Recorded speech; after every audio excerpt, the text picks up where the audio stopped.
He's like, what? The Dragon Balls? There's no way. And he puts his staff down, and here you see Degesu gets super scared, and he's like, bow. He's like, yo, yes, sir, sir. This is the first time we're seeing how much Degesu fears Gomah. This is like when Nappa was trying to disobey Vegeta's orders, and Vegeta's like, Nappa, come down here now. He's like, yes, Vegeta. And Piccolo's like, it really makes me uneasy that the big guy seems afraid of the little guy.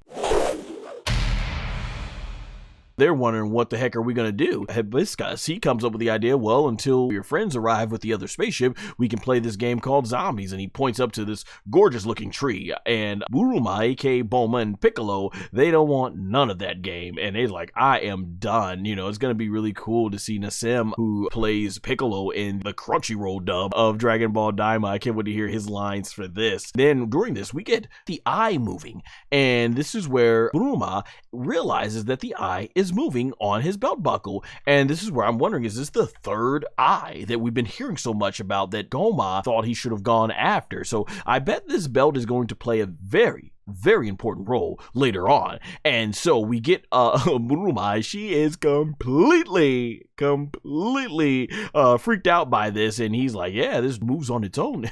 And so speaking of Gomah, we end up getting towards back to his tower, and just amazing background. Like, I cannot stress the amazing artwork, time, and attention and detail that went into these amazing backdrops for Dragon Ball. So much more detail indeed that was put in here.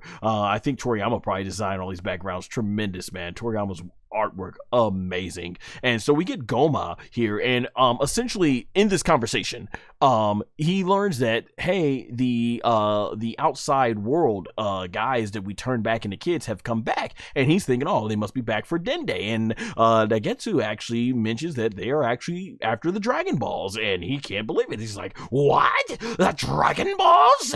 And he's like, there's no way. And he puts his staff down, and here you see Degesu gets super scared, and he's like, bow. He's like, yo, yes, sir, sir. You know, so much. And it's like, wow, this is the first time we're seeing how much Degesu fears Gomah. This is like, you know, when Nappa was trying to disobey Vegeta's orders, and Vegeta's like, Nappa, come down here now. He's like, yes, Vegeta. And Piccolo's like, it really makes me uneasy that the big guy seems afraid of the little guy. You know, I remember that scene. And Degesu just gets chewed out here with Gomah getting his head big, almost literally getting his head chewed off basically here.